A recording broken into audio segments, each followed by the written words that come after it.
Hello. My name is Plamen Doychev, and together with my colleague Konstantin Lapkov, today we will deep dive into the concept of economies of scale and how we implemented the concept in the CF runtime.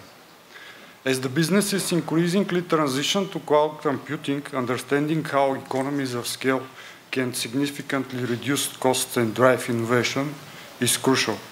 In just 10 minutes, we will explore how leveraging the CF runtime can significantly reduce costs as your operation grows, thanks to the ability to scale resources efficiently. Yeah. Okay, sorry, so I'm tall enough. When we talk about economies of scale, it's all about the relationship between cost and output, represented by the long-run average cost curve. Economies of scale refers to the cost advantages that a company can achieve as it increases its scale of production, leading to a reduction in the long-run average cost. When the long-run average cost is falling, there is increasing returns to scale. And the reason why a company can benefit from increasing returns to scale is maybe because it's experiencing economies of scale. Economies of scale is a reduction in the long-run average cost as the output grows. There is one more important concept that we need to learn here, and that's the concept of minimum efficient scale. Minimum efficient scale is the lowest level of output required to fully exploit economies of scale. So it is the lowest level of output whereby the long-run average cost curve stops decreasing. It's also known as point Q.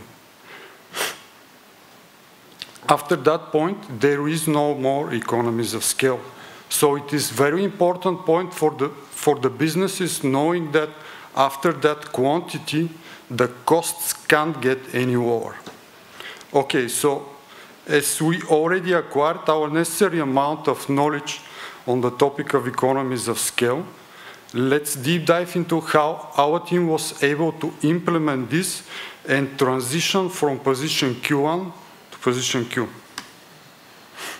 Our story began more than 2 years ago when, driven by the high scale and increasingly high demand of our customers, we were able to successfully migrate our Diego Cell VMs to 128 and soon afterwards to 256 GB cells. What we gained as a benefits from this migration, so we decreased the price we pay for Diego VMs. We reduced the load on Diego API node. We have less rep stalkings to BBS.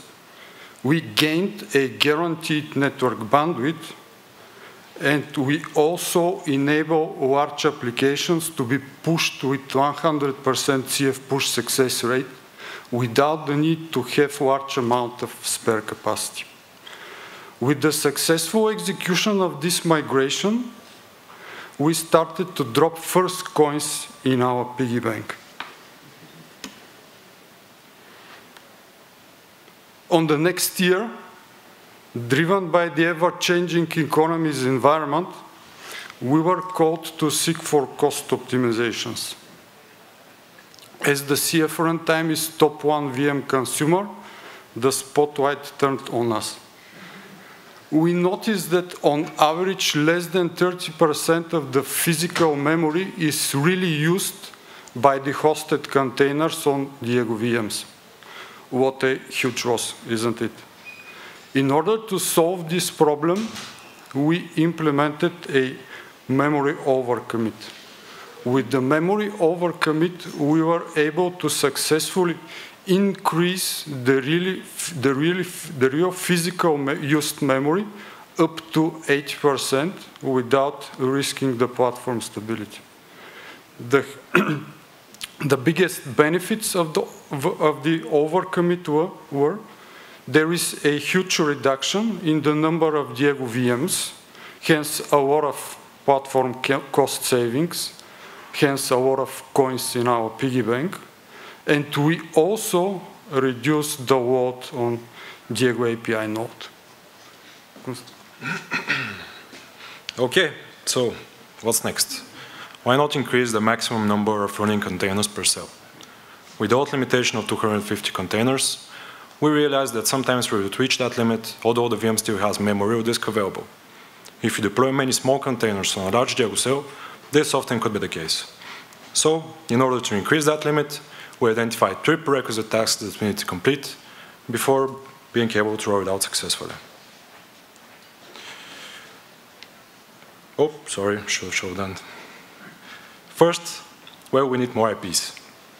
So we had to override the default subnet prefix used to allocate them. Previously we had 254 IPs, and by setting the prefix 23, now we have 510, which should be enough for our purposes. Next, we had to extend the instance certificate's temporary file system storage size. Previously here, the storage size was calculated based on a hard-coded value of 250 containers. Obviously, if you want to add more, we could have some problems here. So, by making the max containers property configurable on website, now the storage is dynamically calculated based on the value we set. And finally, we had to increase the size of the temporary file system mounted to a Diego cell. The default here is 16 megabytes, but we saw that with 250 containers, we would fill that up to about 50%. So by making the storage size 50 megabytes, we ensured that we have enough headroom for the higher number of containers. Okay, so after we completed those tasks, we were able to productively increase the number of containers to 350, even though even higher numbers were possible based on our tests. So what did we gain? Well, we have better resource utilization, and we were able to cut down the number of Diego cells, hence platform cost reduction. Our scale optimization endeavor continued with the Diego API. For some of our largest CL foundations, we're using network-optimized VMs, so we can handle the network traffic. Such a VM, depending on the region, could cost up to $1,600 per month, or $57,600 per year, for the just 3 Diego API VMs we have in our CL deployment. So obviously, such a high cost is one that we wanted to reduce. So let's dive into how we did it. Quite often in the BBS request latency graph, we would see big spikes up to a minute. Those spikes would usually occur when BBS tries to stop multiple RPs at once. We saw that BBS sends the stop RP request to the rep sequentially.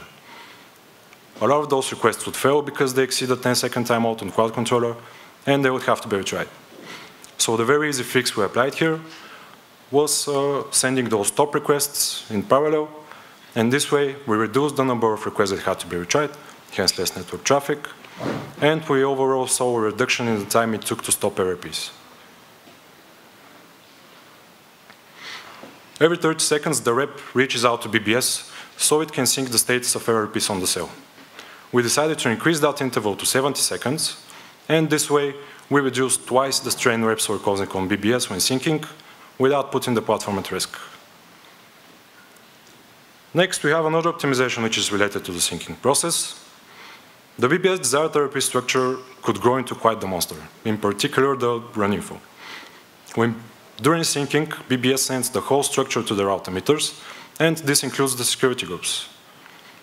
We would see that if there are a lot of them, the network load would consistently grow with the number of applications you push to a space. So, since the route emitters don't actually need the security groups, we introduced the routing info endpoint on BBS, which only returns the relative information. Here again, we saw a decrease in the load in such scenarios. And finally, we had to increase the BBS request timeout. When BBS is underpowered and there are a lot of requests coming in, sometimes 10 seconds weren't enough. This will lead to a lot of context cancelled errors, and again, requests that we would have to redo. So, by increasing the timeout to 20 seconds, we reduced the number of those errors and the number of requests we had to retry. Overall, after applying these optimizations, we were able to improve BBS performance and offload the Diego API in terms of network load. So at this point, we were able to get rid of the network-optimized VMs and use regular compute-optimized. What did we gain? Well, we used cheaper VMs, and on some CL foundations, we were even able to downgrade with one level in the instance family. All right, it's time to open our trusty piggy bank that we have been filling up throughout the presentation and see what did we manage to actually save. Thanks to these optimizations, we managed to reduce operational costs by 7 figures every year, which is a pretty great achievement to us. So, in summary, if you have large-scale CF deployments, don't forget to optimize them. The economy is worth it. Thank you.